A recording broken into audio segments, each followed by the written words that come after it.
Good evening, everyone, and welcome to this evening's event held by the All-Party Parliamentary Group on HIV and AIDS. My name is Elliot Colburn. I'm the MP for Carshalton and Wallington in South London and the Vice Chair of the All-Party Group.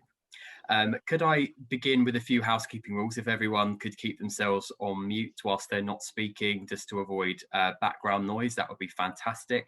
And just a reminder that tonight's event is being recorded, so if you don't wish to appear in the recording, please keep your cameras turned off. But I'm delighted this evening to be joined at this event to discuss HIV and the quality of life by a panel of key experts in the field.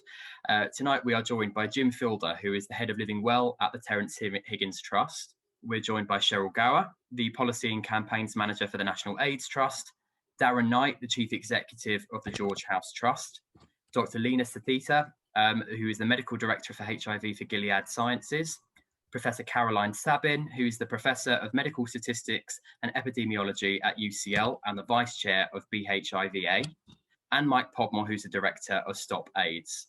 So, panel, thank you so much for joining us this evening for this discussion. And I'm going to kick off with a series of questions from me, and then we will open up to questions from our audience. If I could begin by asking the panel, what do we mean by quality of life for those people living with HIV? And if I can just go, I think, round the clock as I can see you all on my screen. So, Mike, if I could start with you.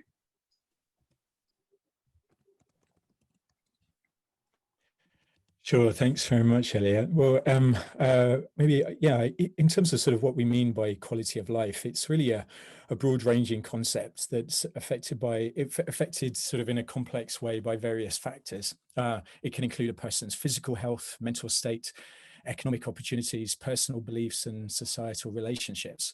So societal well-being can play an important part in determining someone's overall quality of life. And people living with HIV sort of obviously want the same quality of life as any other person.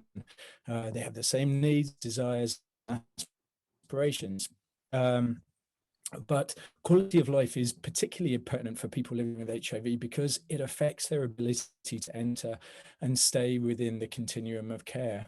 And that really, I see I'm getting a message that my connection is unstable. Hopefully you can hear me. But while viral suppression is really important for individuals living with HIV, it's not the endpoint of action on HIV. And rather than simply prolonging the lives of people living with HIV, quality of life is really about making sure that they are happy, healthy, and fulfilled throughout their whole life. I'll maybe stop there and let others chime in.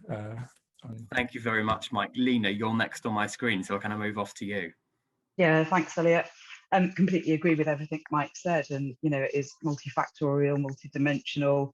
And I think it's important that we understand that it's also dynamic by the person, place, and the time. And I think it's a concept that's been sort of broadly accepted now as the sort of fourth bit of the UNAIDS 1990 targets. But we do need to remember not just to focus on quality of life for the people that are already living with HIV, but also quality of life at the front end of the cascade. So we need to make sure that those who are at risk of HIV have decent quality of life and access to testing, access to PrEP. Issues like that need to be addressed as well. I think what we know about quality of life for people living with HIV is that the positive outcomes survey that was done a couple of years back with PHE and others really clearly demonstrated that self-reported health, quality of life, and life satisfaction for those people living with HIV that responded to that survey all fared worse than the general population. So there is an issue here that's important we address. Thank you very much, Lena. And Caroline, can I move over to you? Yes, thanks, Elliot. I mean, I just to add to the previous conversations, really, I think we have to remember what we tend to refer to when we think about quality of life is health-related quality of life. I mean, ideally, we would want everybody to live a long, happy, fulfilling, satisfying life. But of course, there are certain situations where people are unable to do that. I mean, living in certain war-torn countries, say, it may be very difficult to do that. I think with it, our focus is more on what we can actually influence and what we can change, and that is particularly around people's health. And so thinking about anything that affects someone's ability to function on a daily basis, to carry on a normal life, to be able to go to the shops, to be able to socialize. I mean, anything around that, I think, is to my mind how I would consider health related quality of life. So that's, I think it's going beyond the viral suppression and the focus on that to think about some of those other aspects. Thank you, Caroline. Darren, can I move over to you next? So here I come in agreeing with everything that's been said by everyone. I think the key thing from our perspective is it's not about what's measured, it's about what matters to people. So that person-centered approach. So just really building on that. I think some of the people that we see, you know, we're talking to people who've got notes in the fridge and need help to actually feed themselves and families and things like that. We're talking about, you know, people who are making choices around formula milk to, you know, around breastfeeding and onward transmission, things like that, just really important. So I suppose for me and George House Trust and the people that we work with, it's about making sure that we put the basic building blocks in place so people can think about the quality of life. And that's why support organisations are really important in doing that. And yeah, that's it, trying to get everybody at the same baseline, really. Thank you, Darren. Cheryl, can I move on to you next, please? Yeah, sure. I think Darren actually just sort of really neatly fed on from what Caroline was saying, that actually there are definitely social determinants of those capacities to maintain your own quality of life, as well as be supported to maintain a healthy quality of life. So I think that's a key issue. Like, how far do we extend? And, you know, obviously, if you are homeless, or, you know, if you're worried about your migration status, actually it's probably very difficult, or at least much harder for you to stay adherent. So I think we need to definitely be thinking about how quality of life will be different for people in different situations.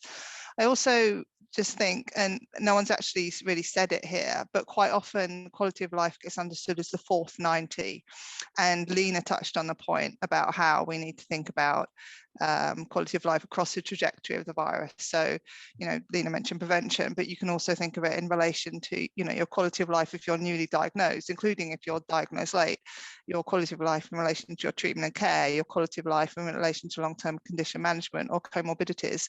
And I think, you know, we need to be very careful that we don't just think about quality of life as something that's due to people who actually have viral suppression. We need to be very careful to make sure, you know, actually, even if you are very ill, potentially, you still deserve your quality of life to be considered.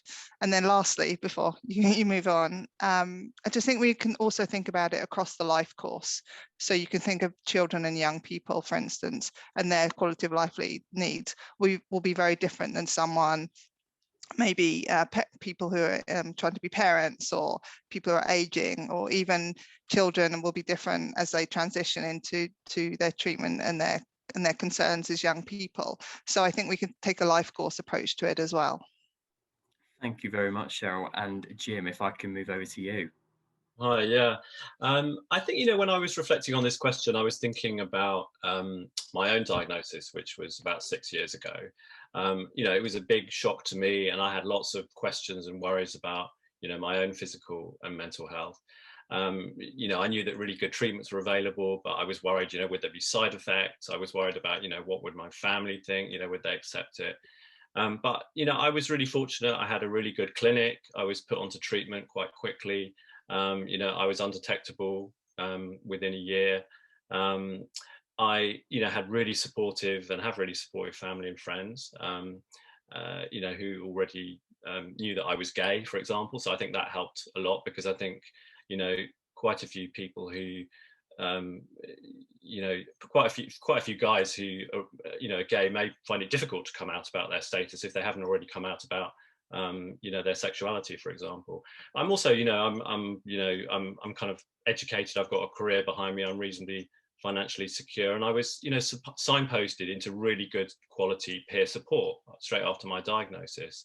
So I think, you know, today, you know, with really excellent treatment, you know, many people living with HIV, you know, like me, are living well and thriving. But I think, as some of the other panelists have said, you know, there are many people who are not living well with HIV, you know, and because we know that HIV disproportionately affects people from a whole range of minoritized communities, whether that's gay or bisexual men, trans people, Black African or other racially minoritized people, etc. So they already face a whole range of disadvantages and inequalities and sort of stigma and discrimination.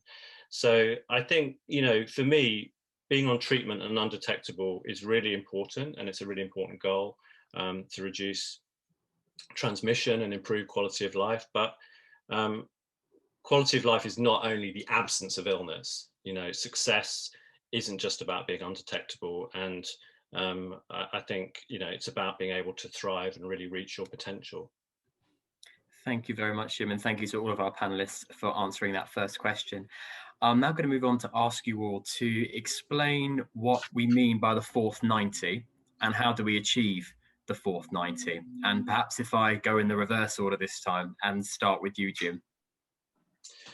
Sure. Well, let's perhaps establish what the first three 90s are. So, which we've achieved in the UK, 90% of all people living with HIV knowing their status, 90% of all people diagnosed with HIV being on treatment, and 90% of all people on treatment with an undetectable viral load. So those are the first three 90s. The fourth 90 really is something that encompasses people's wider health and quality of life, beyond viral suppression. So it may be, we have to understand that people who are living with HIV may also have other comorbidities, other health conditions, maybe having also, mental health issues as well. So those would sort of fall within that fourth 90. I think in terms of how we achieve it, I guess there's sort of three or four quick points I'd like to make about that. One is I think there needs to be much more emphasis on mental health. We know, in fact, a report by yourselves showed that 40% of HIV clinics don't provide any psychological or mental health support, and it's so important. So it was really important for me, when I was diagnosed, that there was a clear pathway to support, because I think if people are go into generic mental health support, often professionals don't through GP or IAP services, they don't really have a good understanding of HIV. So that's really important. I think also we know that there's a really clear link between, and this was mentioned earlier, really clear link between adherence to treatment and good mental health. So retaining people in care means it's so important that mental health needs are met through that. And then the final point really is around sort of stigma and discrimination. The HIV Commission found evidence that double gloving is still taking place, in healthcare settings, and some people are just not able to disclose their status. We found that an issue with COVID. A number of people didn't want to disclose their status to their GPs, so they were worried that their GPs wouldn't let them know that they should be having a COVID vaccine. We campaigned successfully to help change the rules around that, so that people could get their COVID vaccine through their through their HIV clinic. So that's another example, I think, which underlies, the prevalence of stigma and discrimination. Yeah, I'll leave it there. Thank you very much, Jim. Thank you very much indeed. Cheryl, if I can move back to you. So I think what I'd say in terms of how we achieve the fourth 90 is very simply take action. I think there's been a lot of work done on things like mental health, as Jim was just saying.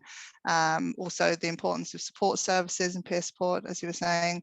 We understand around the needs around integrated care and how your HIV health fits in with all your other comorbidities, if you have them. So I think, we need to see some real concrete action, and the HIV Commission has made a series of recommendations, which include ways to address stigma, ways to address health inequalities, reviewing policies that act as a barriers to progress, supporting community organisations to provide that support and those services for people living with HIV. So I think, I know we're going to talk later about what services and what the government can do. So, I mean, that would be, I'm sort of preempting that response a little bit. But I think one of the difficulties in taking action is that quality of life is such a sort of nebulous kind of, not necessarily vague, but quite a difficult to define sort of a definition, a difficult to define concept. And it means different things for different people. And I think we really need to see some good ways of measuring it. Firstly, so that we can actually provide good evidence for why actions need to take place. So, you know, a generic kind of claim that there's stigma, right? So you know, how is that affecting people's life? What is that doing? And how can we tackle that?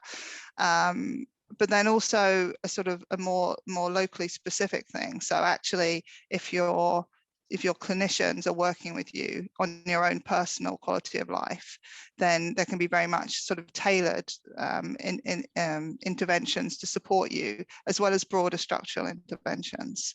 So I think I'll leave it there because others probably have more on that. Thank you very much indeed, Cheryl. Darren, can I move back to you now, please?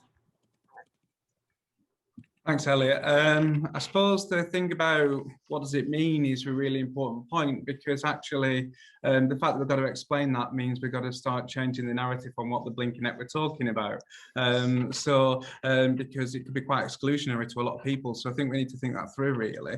And for me, really, from the people that we support, work with, engage, it's not, it comes back to what Lena was saying, it's not the fourth 90, it's the first. I think it's the most important, really, on quality of life for what we want to achieve to people.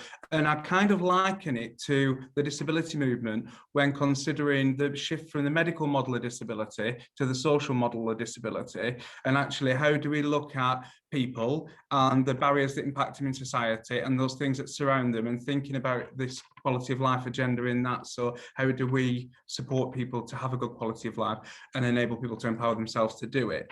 I think I've talked about the kind of stuff around poverty, completely agree with Jim on mental health.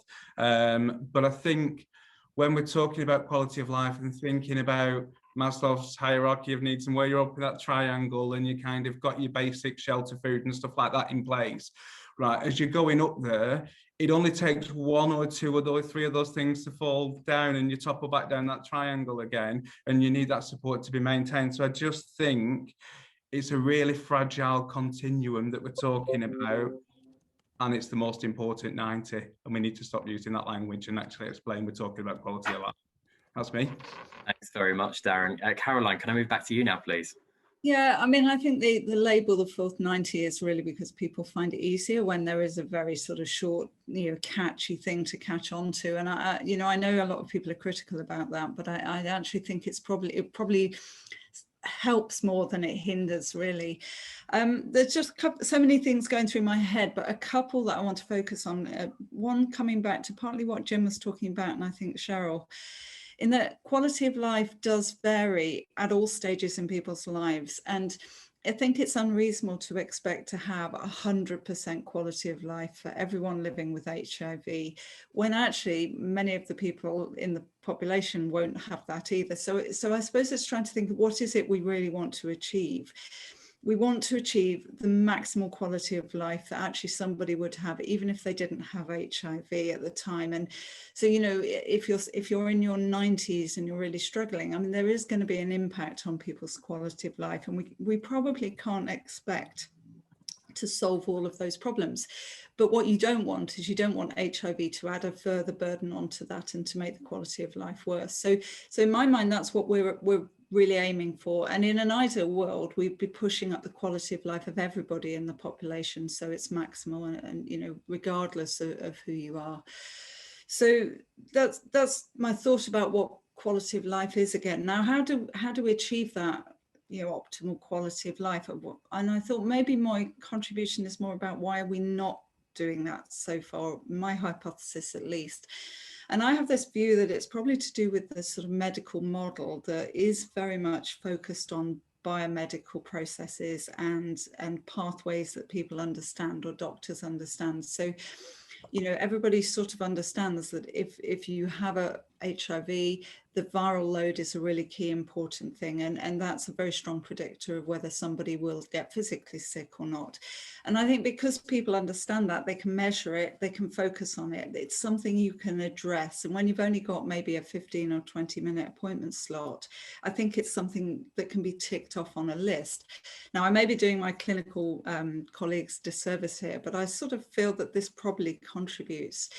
And when people have addressed that, then of course the next easy things to tackle are things which again can be easily defined, easily diagnosed, and where again there's an obvious cause and an obvious solution. And you know, if somebody has raised lipids, you can measure them, you can actually give people lipid lowering drugs, you can do something about it quite easily.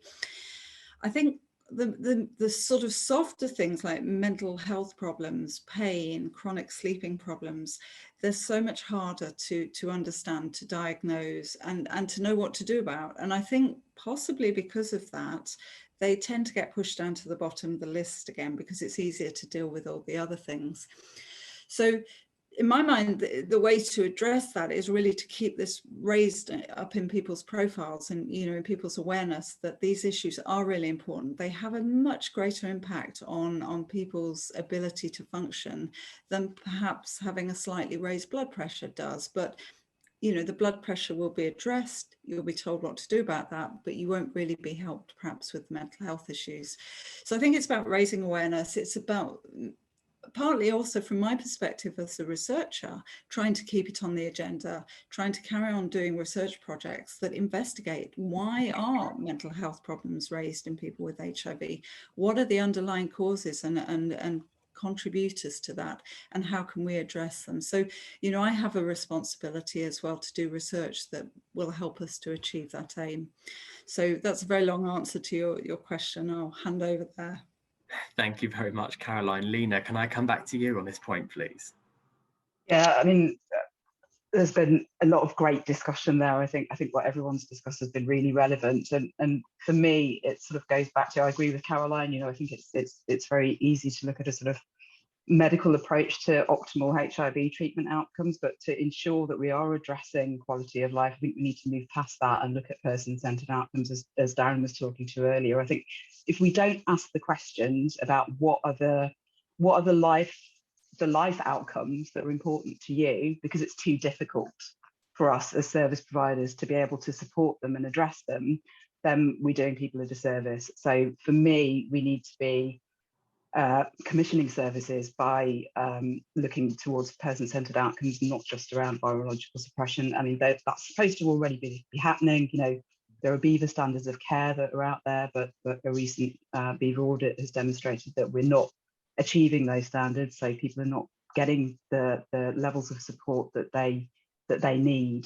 And I think that, you know, by looking at focusing on quality of life as an outcome measure, that's got the potential to sort of bridge those boundaries across different disciplines, whether that be community sector, peer support, mental health services, social support services. You know, we've got to have a more integrated approach to address the holistic needs, not just the direct healthcare needs of the individuals. Thank you very much, Lena. And Mike, could I finish off with you on this question, please? Sure. Yeah. Well, so much has been said. I agree with it all, and I would just coming back to what Darren was saying about, you know, the sort of framing of the fourth 90. I think it is too a little bit misleading, and I think that was just historical. It was a bit of an afterthought, frankly, but you know, I think now we really realise that it is the platform that makes all the other interventions possible and effective.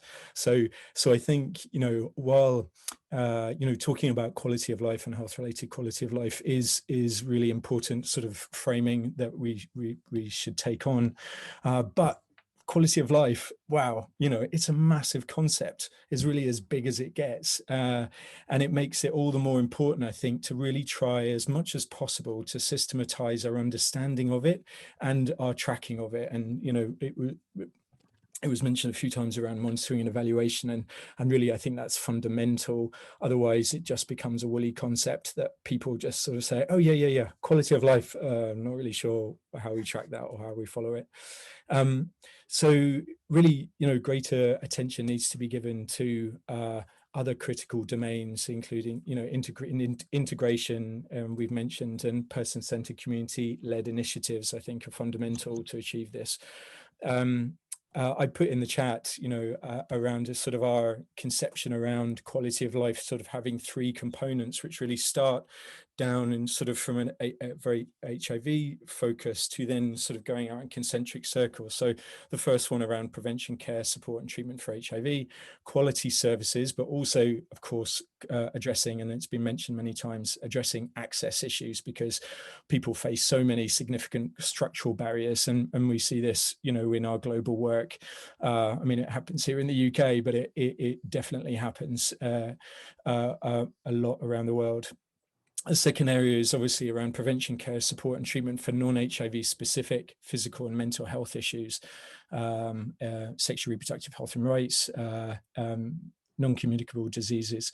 And the last one, which is, the really extending beyond health-related quality of life to then broader quality of life, is well-being and wider social, cultural, economic rights and non-health related domains. And that can, criminalization, unfavorable laws, poverty, gender inequality, legal and structural societal barriers that prevent people living with HIV, and indeed everyone around the world, from realizing their social and economic rights.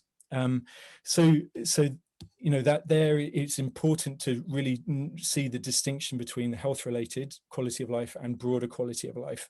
And I think it's really important that we're always sort of thinking about how we can break down the barriers between health services and broader sectors: social protection, housing, environmental health and education. And, I think now is possibly the best time that we've ever had in the last 10, 20 years for doing that, because COVID has disrupted our whole world, and it's given us an opportunity not only to sort of see the necessity of breaking down those silos that so often exist between obviously health services, but also between other sectors. We're seeing that in the UK and globally. And we've got to grab that opportunity, I think, in the hopefully soon, post-COVID world. But certainly the enthusiasm for sort of like, we can't continue with sort of, systems as normal. And really sort of try and break down those barriers and sort of link across the sustainable development goals for delivering quality of life. So that's it from me. Thanks. Thank you very much, Mike, and thank you for your panel. Thank you to the panel for your answers to those questions. That's incredibly helpful. Moving on to our third question of the evening. As we know, there is an ambitious target to end new HIV transmissions by 2030, but that won't be the end of HIV. What do we need to do to help those living with HIV as they grow old? And if I then go background in the direction we went around the first time, so Mike, starting with you. Sure. So, I mean, as we go past 2030, and let's say in the remote, highly ambitious world that we managed to sort of end AIDS as a public health threat, but even in that wonderful possibility, of course, the needs of people living with HIV don't end, and as people living with HIV grow older, there are a couple of areas, I think, in particular, where there's going to be a need for ongoing focus around, particularly from an HIV perspective, taking into account all the other broader areas that I've mentioned already. But one is around comorbidities, and people living with HIV are at increased risk of additional chronic conditions, of course, as we know. And so, I think it's really important that we sort of see, increased focus on that area and more appropriate integration of health services, of course, that they're person-centered, as we've mentioned. And then the other areas around palliative care, to relieve pain, whether from HIV-related or broader health issues. And this is an area that sort of includes topics such as, psychosocial care and support, counselling, emotional support, spiritual support, bereavement support, clinical care, of course, around pain management, treatment of AIDS-related illnesses, but also psychosocial and medical care and support for not just for the individuals, but for their families, friends, and care providers. So there's sort of a whole range of issues there. And, you know, we've done a lot of work on this internationally, and there's just such a huge gap in, as we know, mental health services, also access to pain management and pain relief. And so, yeah, there's really lots of work that we've got to do there. So thanks. I'll hand over to others. Thank you, Mike. Thank you very much. Lena, can I come back to you on this question? Yeah, I mean, first, I think, you know, it's brilliant news that the government's made a commitment to getting to zero by 2030. But, you know, it's not just about zero transmissions, it's about zero stigma, zero AIDS-related deaths. And importantly, it needs, you know, we need to work towards zero difference in quality of life for people living with HIV compared to the general population. And something that we've only briefly touched on, you know, a key issue is ongoing stigma. And when we think about a cohort of people living with HIV that are going to age, are going to have numerous comorbidities that will affect them at an earlier age than their HIV negative counterparts, that are going to be having to interact with different members of the healthcare system, where they're still subject to stigma. You know, someone mentioned the double gloving that's still going on, unfortunately. And also the social care services that are maybe not geared up to understand the complexities of living with HIV. And so I think we do need really broad public information to tackle HIV stigma, and I think that would go a long way towards supporting people as they age with HIV. Obviously, you know, having really joined up long-term condition management across primary and secondary care and voluntary services is really vital as well. And I think it would be interesting, you know, this is an opportunity. Mike's pointed out the sort of broader opportunities, but, you know, we're on the verge of HIV services shifting over into ICSs. We really need to understand how we can optimize that for the future needs of people living with HIV, I think. Thank you very much, Lena. Caroline, can I come over to you?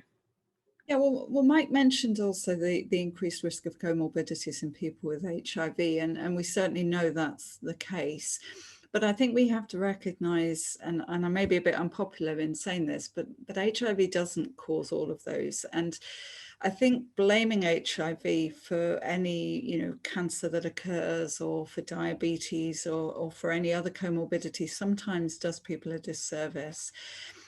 It certainly is the case that some HIV may increase the risk of some of those, but equally so will smoking, so will poor diets, low exercise, etc. And so I think trying to really understand first, what is the role that HIV plays in them? Is it causal, or is it just a sort of an innocent bystander there who's being blamed for it? And the reason I say that is because I think unless we know the underlying causes of some of those increased risk comorbidities, we won't really know how to address them and how to solve those problems. And if the underlying cause isn't HIV, if we don't tackle that underlying cause, then we're not going to solve the problem. So really trying to understand what is the root cause of some of these problems, I think, as people get older, is going to be important for us. Now, that doesn't mean that they shouldn't be addressed, because as we know, and we've had lots of discussion about this, they do have a massive impact on people's quality of life and their ability to actually take medication, to attend clinics as they would normally do. So we really have to be addressing those factors, but simply pushing people to a generic intervention that works in the general population may not be appropriate for people with HIV, either because of the population group they come from, or because of issues around stigma and people's previous experiences of stigma, which may put people off attending, you know, a local exercise class, say. So I think understanding why we're seeing those increased risks, and then trying to identify interventions that are appropriate for this group of people, and trying to think about how we can best, I like the, you know, integrated healthcare across all of the comorbidities is really important. I mean, I think in practical terms, the NHS is moving away from that, but it would be nice to see that coming back in a bit, I think. Thank you very much, Caroline. Darren, over to you. Thank you. So again, agreeing with things that have been said, I think one of the key things for me is really making sure that when we talk about the bold ambition, which is absolutely great and we're fully behind it and it's amazing and I hope we achieve it and all of that, that we keep within that narrative, like has been said, that people will still be living with HIV and there will still be support there for them. And I think that we need to be really clear on that. It's like one of my key priorities. I think the other bit is as we move to zero new transmissions, that kind of training, workforce training. So will people in care homes have the training they need to make sure that somebody with dementia's adherence is okay at that point, because things have moved on so much? So I think we need to keep our eye on those kind of things. Obviously, we'll have magical treatments by then if the noise of even other partners and what we're going to have. But I think it's just something worth thinking about. And then the other bit is listening to people as they're getting older. I noticed Rebecca put in the chat, people are worried about finance and getting old and things like that, you know, kind of worklessness, people not saving up for the pensions, pension and poverty, all that kind of stuff, adding on to what Mike was talking about. We've got a whole generation. And also those things about relationships, loneliness, isolation, sex, you know, just talking about that to that community. So I think, yeah, and I did realise that when I was thinking about it in preparation for this question, that'll be 50 in 2030. So we're all getting there. So it made me think about it too. But yeah, there's loads of issues, but there's that big kind of social lifestyle factor as well for a lot of our communities that we need to keep an eye on. Thank you very much, Darren. Cheryl, over to you. Yeah, Darren's just stolen my thunder a little bit there, but I think it's useful to look at this, think about this in terms of the intersection. So, you know, we know that people living with HIV have quality of life related concerns, but we also know that all people as they age will have quality of life related concerns. And then, as Caroline was talking about, people with living with other comorbidities will also have quality of life related concerns. But if we're talking about the likelihood of all these three things intersecting, then I think that affects how we do those actions that I was talking about earlier. So something like if we're worrying about training for the workforce to challenge stigma, you know, there's one thing about HIV related stigma, but then there's also AIDS related stigma. If we're thinking about residential and domiciliary care, like Darren was talking about, actually, you know, what does the training of that workforce look like? What does the experience of that look like if you're an older person? But then if you're an older person living with HIV, what are the differences and similarities there? So I think that's a useful thing to think about. One of the things that I've noticed recently, because National AIDS Trust is doing some work at the moment with, trying to work with older people in Manchester and Newcastle. We've been sort of talking to some people about their concerns and about their sort of capacity to manage their own care as they age.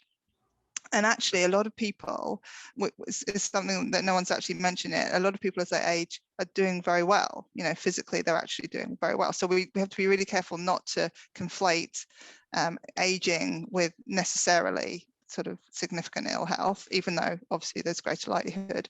But there's a lot of concern there. You know, what will happen when I lose my independence? What will happen when I have diminished capacities? So actually, there's a lot of concerns about things that might happen in the future, and people, you know, will become increasingly dependent on family and friends if they're available. And then there are concerns, you know, what will my healthcare look like as I get older? And I just think that there's some way, I think we're probably not very good as a country at talking about aging generally. You know, it's not culturally within us to talk about aging and death and things like that. And I just wonder if we need to do more and to start having those conversations, so that, you know, obviously there are things that we've been saying specifically about the sorts of services people need to have access to, but is there something about a sort of broader cultural awareness and sort of set of discussions? I don't know, if you're in with HIV and you're starting to age and you are talking to your HIV clinician, do you have those conversations about what are your concerns about aging? And it would be interesting to see whether people feel like that's something they could even talk to their clinician about, or is that actually a role for support services? You know, I suppose the likelihood is that different people will have different preferences around that.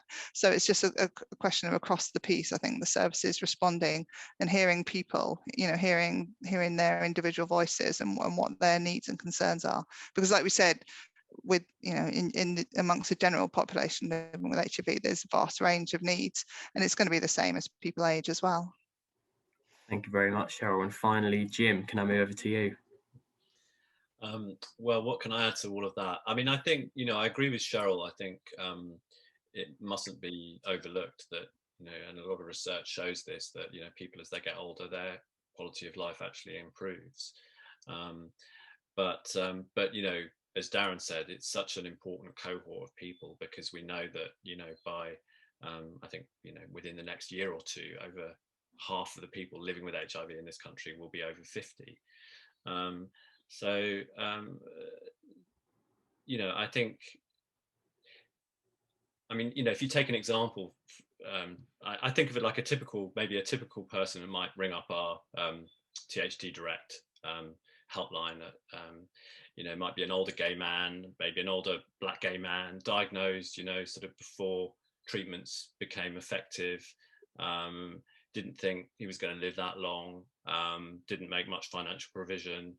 He might live alone, doesn't have much of a support network, you know, may suffer from other health conditions that, you know, we've discussed already. He may be on benefits and terrified of his next, you know, reassessment. And he's really worried about affording social care, and worried about the discrimination he might face when he actually gets into it. So there's a whole cluster of issues there.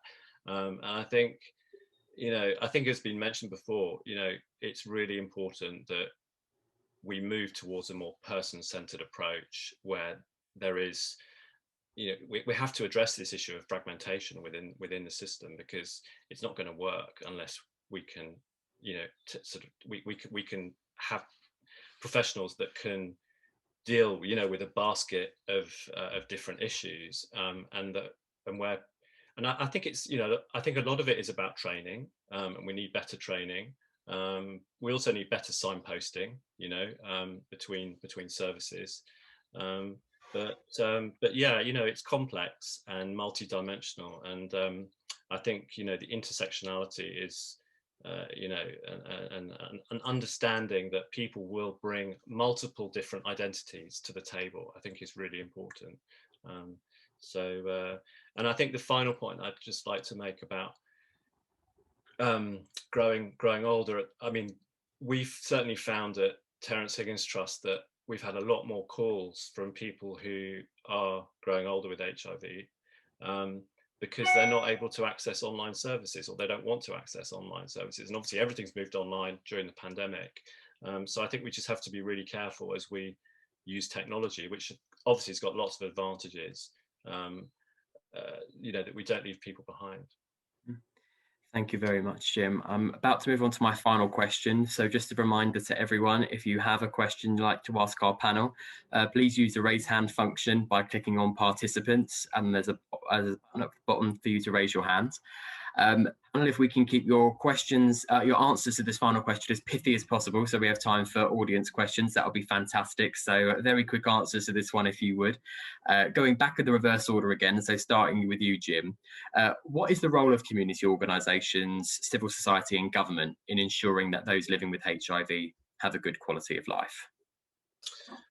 Well, you know, I think the government's got to address this directly. The government's writing a new HIV action plan to ensure we meet these 2030 goals. Ourselves, NAT and EJAF have launched a campaign calling on the Health Secretary to produce a plan worthy of its name. And we've already had over 1,000 signatures. That's great. So, you know, I encourage everyone here, you know, please do the same. This is a once in a lifetime opportunity. We need to, you know, we need stuff in that plan, which is, you know, a new national campaign that tackles stigma and addresses, you know, misconceptions about HIV. We need more mental health support. And I think finally, just for civil society, I think what we can do as organisations is we can support government, but I think we can bring together the power of people who are living with HIV to show that really nothing about our HIV should really be sort of holding us back to reach our potential. Thank you, Jim. Cheryl, over to you. So I think that others probably will talk a bit about how support services can respond directly. So I would just say that in terms of support services, they're a real good value, kind of comparatively low cost way of providing really effective support services and really effective support, for people living with HIV. So a number one takeaway I would think would be fund support services, because they are vital. And just to echo Jim's point, the HIV Action Plan is in process and coming out. It'll be important to see how well that fits and sits alongside the sexual and reproductive health strategy. It'll be really good to see government taking that forward and see how well the two things sit together. So in the interest of brevity, I'll stop there. Thank you, Cheryl. Darren, over to you. Hi, thanks. Obviously, I see, as Jim said, the government view is the action plan, and that needs to be bloody good and really kind of change things for the better and be quite transformational for us in line with the HIV Commission findings. I also think that support organisations need to be funded, of course I do, but also we need as support organisations and the wider community organisations that work with people living with HIV need to bend, flex and adapt to the changing landscape. So we've talked about tech, talked about digital, we still need face-to-face services for some of our cohorts, and they might be older people, they might be people who don't have English as a first language, all those kind of things, so we need to maintain that.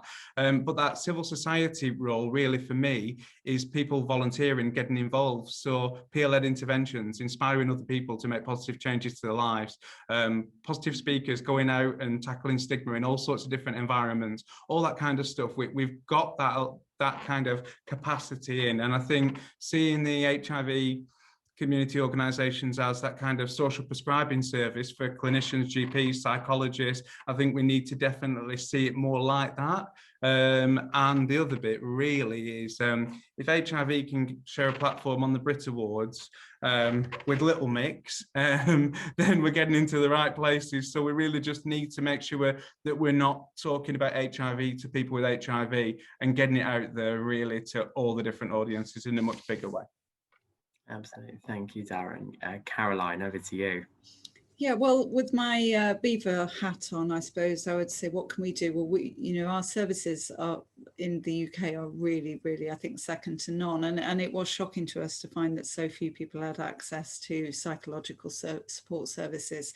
So we're certainly looking into that. I had a meeting yesterday with the group that's developing the psychological standards to really try and update those and make sure that they are putting in expectations that there will really be excellent support for everybody for these services.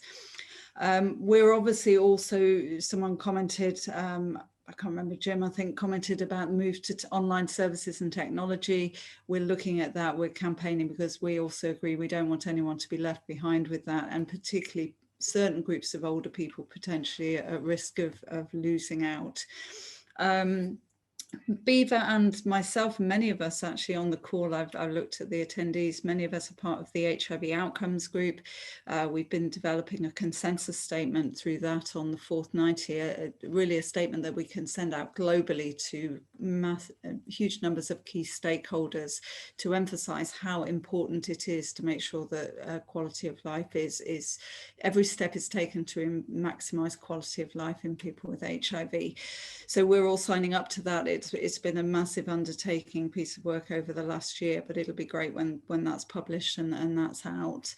And then from a personal perspective, as a researcher, I'm sort of supporting a lot of studies into aging, quality of life. And I would just want to tell you, I've got a fabulous PhD student who started in January, who is actually looking at what are the barriers to clinicians when they're trying to access mental health care services for their patients, but also for patients when they're concerned about their own mental health and their own barriers to accessing those services.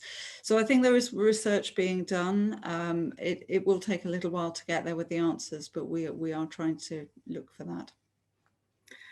Thank you very much, Caroline. Lena, over to you. Thanks, Elliot. Yeah, I mean, in the interest of brevity, I think all stakeholders just need to listen to the voices of the people that they're trying to serve best to understand, how that national action plan needs to be implemented. We need to hear it from the horse's mouth to be able to best plan services for the people that are going to be using them. And I think something that we haven't really touched on yet, but I think is really important, the UK and Ireland are in fantastic situations in terms of where we're at with HIV. Clearly, there's still a long way to go, but we do need to continue to be part of the global solution to HIV. And I think that's important for all of us to try and support. Mike would be able to talk to this far more eloquently than I, but you know, recent news I think has been pretty upsetting for lots of people about ad label input. Thank you very much, Lena. And Mike, can you finish us off on this question? Yeah, you set that up for me, Lena. Thank you. I mean, you know, in terms of, I mean, for the community-led organisations, I think you know, as we all know globally, the community response has been at the foundation of the success of the global HIV response, and still long ways to go, as we know.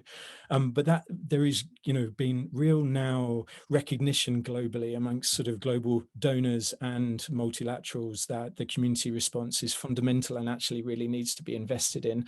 And so we're starting to see that both in investment through the Global Fund to Fight AIDS, TB and Malaria, you know, championing of the UN AIDS for the community response, and even small but absolutely critical funds like the Robert Carr Networks Fund, which is sort of funding advocacy and particularly for marginalized key population groups. So in that context, it is absolutely gutting, devastating for us in the international community around the cuts to UK ODA. You know, we are seeing it across the board with cuts to sort of, for example, you know, UK-based charities like IPPF for that and Frontline AIDS, their access program, which is sort of was going to be funding services, SRHR services for marginalized groups, but also for UN AIDS. You're probably aware there's been a devastating cut from 15 million, a relatively small amount of money, won't make a blind bit of difference to the UK government's economy, but it will make every bloody difference, excuse my language, to, you know, people living with and affected by HIV around the world, because UN AIDS is precisely the sort of leverage on advocacy, on addressing health rights that is so fundamental for having success on HIV and other health-related issues. So, you know, we all really entreat all of you to sort of fight and shout in whatever way you can around against the cuts. But sort of globally, you know, and we're coming up to the UN high-level meeting on HIV in June. Luckily, the UK government will actually turn up to that, and they're sending a minister, which we're happy about. But in the political declaration there, we need to make sure quality of life is in there, and the key components that we've talked about today. And we're doing a lot of work. You mentioned, and someone mentioned the HIV outcomes work, and we have also a quality of life partnership that we're producing a lot of work and sort of really trying to educate and get quality of life into policy frameworks and sort of attach to it those monitoring and evaluation systems that are so crucial. So lots to do, but yeah, this has been great. Thank you. Thank you, Mike, and thank you to our panel for your amazingly detailed answers to my questions. So much so that I can't see anyone with their hand up to need to clarify any point. We are heading very quickly to 7 o'clock anyway, but I will allow one very quick question if anyone has one. No. Fab. Okay, lovely. Well, thank you again, panel, for coming along this evening and for your insight. It's been incredibly useful, and I'm sure that everyone present has felt that as well. This is part of the series of events that the APPG is holding, so please do look out for future invitations and continue to attend and follow the work of the all-party group. But can I thank you all for attending this evening, for taking part, for listening, and hopefully this is the beginning of a very, very good news story for outcomes for people living with HIV and AIDS in the United Kingdom. So have a lovely evening, everyone. Thank you for coming.